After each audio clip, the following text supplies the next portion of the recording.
Hi, it's Shorty, and now that I've completed all of the moon signs, I decided to move on and go ahead and do Venus. So this is an introductory video about why your sign in Venus is significant, and I will go ahead and do all of the Venus signs as well. So here's what we have about Venus. Venus is the love planet.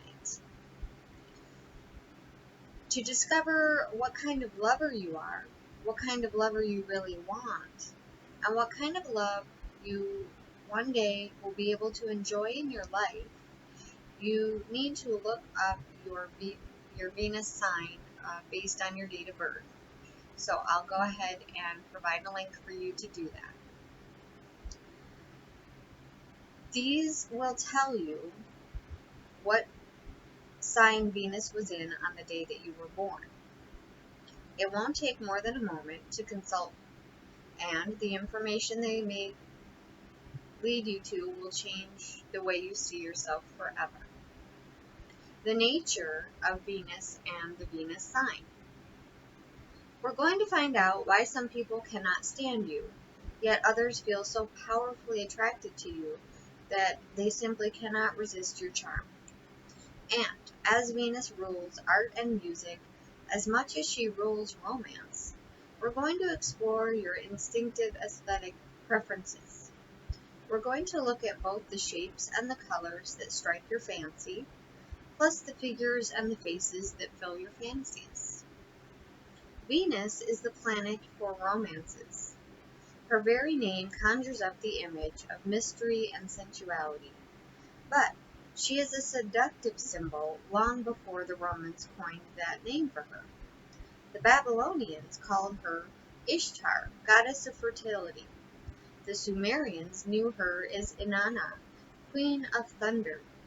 To the Egyptians, she is Isis, the enchantress. And to the Greeks, she is Aphrodite, the ultimate icon of feminine charm and the mother of Cupid.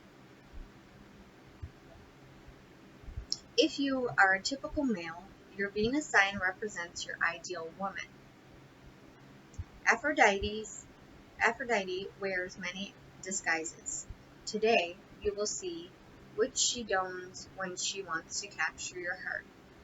If you are a woman, your Venus sign governs the kind of person you turn into when you exploit your feminine charm.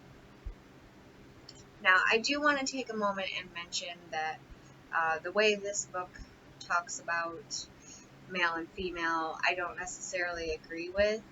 So I would like to urge you to think of these as divine feminine for female and divine masculine for male, because I know there are many of you out there who are attracted to same-sex partners or have different types of attraction. So let's keep an open mind as we're reading through this book, which is actually kind of dated. Aphrodite was the ultimate free woman. She belonged to no man, yet she awakened a deep and profound spirit of desire in the heart of every man she encountered. She had passionate and fruitful romantic involvements with gods as diverse and witty and intellectual as Hermes, the silent, muscular Adonis, and the pompous, powerful Zeus. Throughout all of this, she had a tolerant husband, aloof and irritable Hephaestus,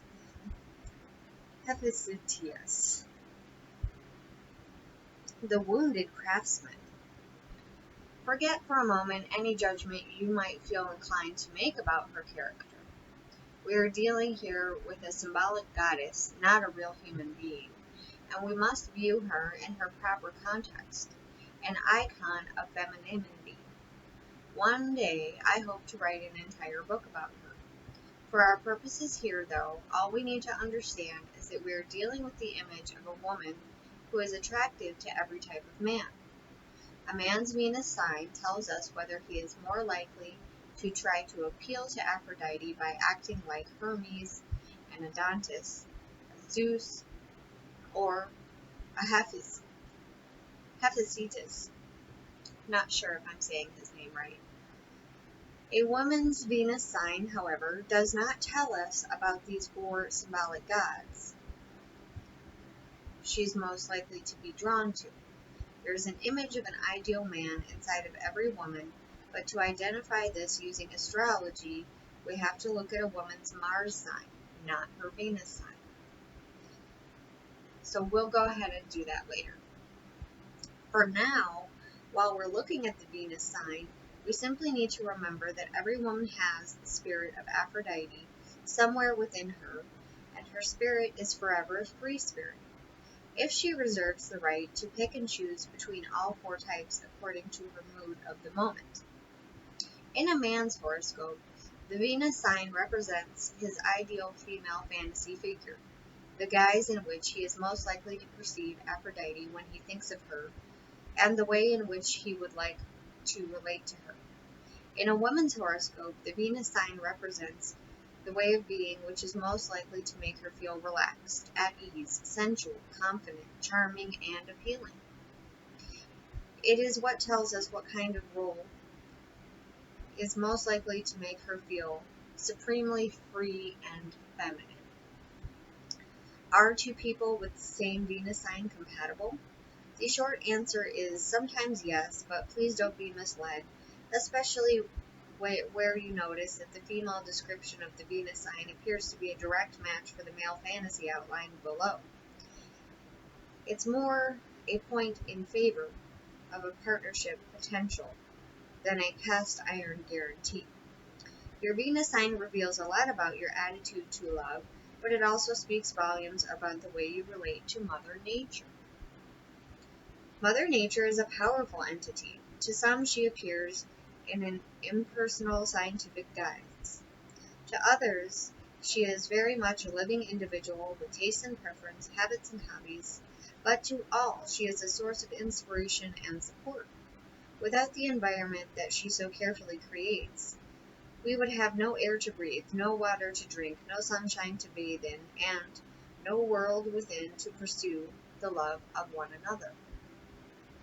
We might not understand what nature does, but we cannot help but appreciate how vast, powerful, and influential her activities are, whether we take her for granted, live in awestruck appreciation of her strength, or actively seek a logical explanation of why she does what she does.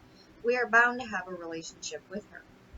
It is a particular quality of this constant relationship that your Venus sign describes. Do you see yourself as needing to compensate for what nature has seemingly failed to endow you with, or as overwhelmed by the generous gifts that she has bestowed? Do you see nature as an abundant force constantly offering a supply of whatever you need, or as a weak, easily corrupted character in need of sensitive protection? How you feel about the wider world you inhabit speaks volumes about your attitude towards other people. If you're naturally inclined to trust nature, you'll trust loved ones. If you're always suspicious that the elements are about to play a nasty trick, you'll similarly be guarded about having too much of too close by. In these and a thousand other ways are the links between you and nature, which are as revealing as any session on a counselor's couch. Venus is the second planet from the Sun and the nearest to our own. She is roughly the same size as Earth, but the planet is covered in clouds of sulfuric acid and has a temperature of 860 degrees Fahrenheit, 460 degrees Celsius. It's hardly a place that you'd want to go for a holiday, yet even astronomers have conceded that Venus has a bright, compelling beauty that makes you want to run to her. She may be a planet, but she twinkles like a star. She may have no gravitational effect on the human body, but she never fails to pull the heartstrings of any soul whose gaze wanders skyward. Venus's days may be 4 months long, but she is the ultimate symbol of nocturnal promise. Those who are only prepared to see Venus as some distant ball of gas and rock can hardly be expected to recognize her power and influence on the events of Earth. There is, as yet, no satisfactory scientific explanation why Venus or any other planet should do this. But then love itself is not scientifically provable phenomenon. To experience it, you have to stop asking what is and just give yourself over to something you feel to be true. If you're going to say that Venus is only a planet, you may as well say that a rainbow is nothing more than an intriguing phenomenon involving the refraction of light, or that a kiss is only an expression of some primal urge to reproduce the species. Romance defies logical explanation, and so, to some degree, does astrology. But that can't make either of them any less real. Now, make sure you take the time to calculate your Venus sign so that you can find out more based on Venus. So, thank you for taking the time to check this out. If you have not, go ahead and look at your moon sign. I have a video similar to this one about why your moon sign is important and how to calculate it. So I hope you find all of the information helpful. And again, I am working on the daily birthday messages. So please be patient as we work our way through the year. And if today is your birthday, then I'd love to wish you a very happy birthday. And I love you.